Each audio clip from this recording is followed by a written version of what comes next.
Good morning. ओ अकॅडमीच्या प्लॅटफॉर्मवर आपलं सहर्ष स्वागत आहे. ज्या कुठल्या कर्मचाऱ्यांनी सीडीपीओ या एक्झामसाठी महाराष्ट्र लोकसेवा आयोगामार्फत अप्लिकेशन केलंय त्यांना चांगली सुवर्ण संधी आहे. तर आपण आज महाराष्ट्र नागरिक सेवा नियमच्या सर्वसाधारण सेवा शर्ती नियम 1981 याच्यावरती आज आपण उहापोह करणार आहोत. अतिशय सुंदर अशी पर्वणी आहे. तर मित्रांनो, या नियमाची आपण तळमळ करून घेऊया आणि एकूण जे 8-9 नियमाचा जो संच आहे पैकी सर्वात महत्वाचा आणि सर्वात जो बेस आहे तो आहे महाराष्ट्र नागरी सेवा नियम सेवेच्या सर्वसाधारण शर्ती. मित्रांनो, जेव्हा हे नियम आले म्हणजे 1981 ला, मग तत्पूर्वी कुठले नियम वापरात होते तर अर्थातच 1959 चे. का तर 1 नोव्हेंबर 1956 ला महाराष्ट्र निर्मित झाला. तेव्हा आपण मुंबई राज्य होतं आणि मग 56च्या नंतर 59 ला मुंबई नागरी सेवा नियम तयार झाले आणि ते सेवा नियम आपण 1960 ला ज्यावेळेस आपला संयुक्त महाराष्ट्र निर्माण झाला तरी सुद्धा नवीन नियमांची आवृत्ती शासनाने तयार कराव्यास हाती घेतली नाही आणि मग 1981 ला महाराष्ट्र नागरी सेवा नियमचे हे नियम तयार करण्यात आले. मग असे कोणते नियम आहेत की ते 81 चे नाहीत तर पूर्वीचे आहेत? तर असे आहेत महाराष्ट्र नागरी सेवा शिस्त व अपील आणि वर्तणूक नियम. तत्पूर्वी आपण सर्वात महत्वाचा या नियमावर आपण उहापोह करूया. बघा, या नियमाचं वैशिष्ट्य काय, तर या नियमामध्ये जे व्याख्या वापरले ते आपल्या महाराष्ट्र नागरी सेवा नियमाच्या संचच्या पण कुठल्या शिस्त व वर्तणूक सोडून इतर सर्व नियमांसाठी ह्या व्याख्या आपल्याला मूळ आणि बेस म्हणून ग्राह्य धरावायचे. त्याच्यामुळे ह्याच्यातल्या व्याख्या तुमच्या अगदी मुखपाठ पाहिजेत. तर मग प्रकरण क्रमांक 2 आणि कलम क्रमांक 9 ह्याच्यामध्ये पूर्णच्या पूर्ण तुमच्या किती व्याख्या दिल्या तर एकूण 58 व्याख्या दिल्या आहेत. सुरुवात कुठने?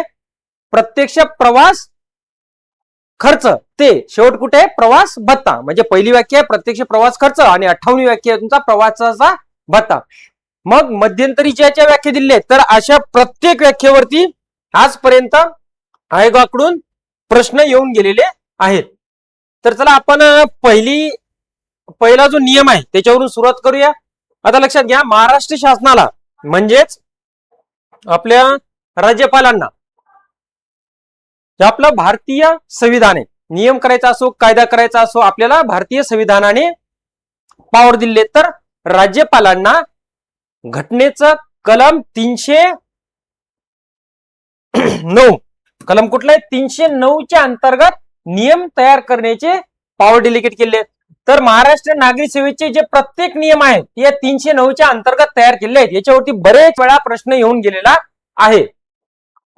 मग या नियमांना काय म्हणायचं तर अर्थातच महाराष्ट्र नागरी सेवा नियम सेवेच्या सर्वसाधारण शर्ती. लक्षात घ्या, जे काही तुमचे 8-9 नियमांचा संच आहे त्याच्यापैकी फक्त इथलं बदलेल. म्हणजे इथं काय येईल? रजा नियम, वेतन नियम, अंशराशीकरण नियम, निवृत्ती वेतनाचे वगैरे वगैरे.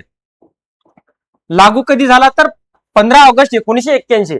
लक्षात घ्या, जो कुठला नियम तुमचा 1981 चा आहे, जो कुठल्या नियमाचं टायटल 1981 आहे, त्यानंतर 1982 आहे, त्यानंतर 1984 आहे, हे सर्वच्या सर्व नियम कधी लागू झाले तर 15 ऑगस्ट आणि ते वर्ष. मग 1981 असू दे, 82 असू दे किंवा 84 असू दे. ओके, हा ठोकताळ आहे, अगदी मुखपाठ हवा, कारण की याच्यावरती बऱ्याच वेळा प्रश्न येऊन गेलेला आहे. मग शिस्त व अपील आणि वर्तणूक हे जे 1979 चे नियम आहेत यांची सुरुवात कधी झाली तर अर्थातच 12 जुलै 1979. या तारखा विचारतात. तर सर्वांना विनंती आहे की आपल्या ओ अकॅडमीच्या प्लॅटफॉर्मला तुम्ही जॉईन व्हावं आणि एक्झाम ओरिएंटेड अभ्यास आपण करावा. बघा, आता नियम लागू होण्याची व्याप्ती म्हणजे हे नियम कुणाला लागू असतील तर ती प्रत्येक व्यक्ती जी महाराष्ट्र शासन त्या सेवेचे नियम भरती किंवा सेवा प्रवेश नियम झालं, भरती झालं आणि त्याचं नियमन करण्यासाठी हे आहे करू शकते, असे प्रत्येक व्यक्तीसाठी त्या प्रत्येक सदस्यास हे नियम लागू असतील. ज्या व्यक्तीच्या नियुक्तीबाबत सेवा नियोजनाच्या शर्तीच्या काळी अंमलात असलेल्या इतर कोणतेही कायदे किंवा शर्तीच्या नुसार जर एखादी व्यक्ती घेतली असेल, एखादा कंत्राटी व्यक्ती, आपण तो कंत्राटी व्यक्ती घेतला, मग त्याच्या जो करारनामा केला, संविदा म्हणजे काय तर करारनामा केला असेल तर त्या संविधेच्या अटी सोडून इतर जर एखादा प्रॉब्लेम झाला किंवा एखादा जर मुद्दा तिथे उपस्थित झाला तर त्यासाठी सुद्धा हे नियम लागू असतील. त्याच्यानंतर स्वीत्तर सेवेमध्ये एखादा कर्मचारी गेला, स्वीत्तर सेवेची व्याख्या आपण त्याच्यावेळी बघूया, पण एखादा व्यक्ती स्वीत्तर सेवेत गेला तर स्वीत्तर सेवेमध्ये जाणे म्हणजे काय, तर महाराष्ट्राच्या एकत्रित निधीच्या व्यतिरिक्त निधीतून त्याचं पेमेंट होणे किंवा आपण त्याला काय म्हणतो वेतन होणे म्हणतो, त्याला म्हणायचं स्वीत्तर सेवा. एखादी व्यक्ती महसूल विभागात कार्य करीत आहे आणि त्याची बदली कुठे झाली तर एखाद्या बियाणे महामंडळात झाली, तर अर्थातच त्याचे पगार कोण देईल तर बियाणे महामंडळ देईल. अशा सुद्धा व्यक्तीला त्या स्वीत्तर सेवेच्या अटी नियम सोडून इतर मात्र त्यांना कुठले नियम लागू राहतील तर हेच नियम लागू राहतील. तर अशा प्रकारे सखोल अभ्यास करण्यासाठी आणि एक्झाम ओरिएंटेड अभ्यास करण्यासाठी तुम्ही आपल्या OO अकॅडमीशी तुम्ही जॉईन व्हा आणि परीक्षेला सामोर जा. धन्यवाद.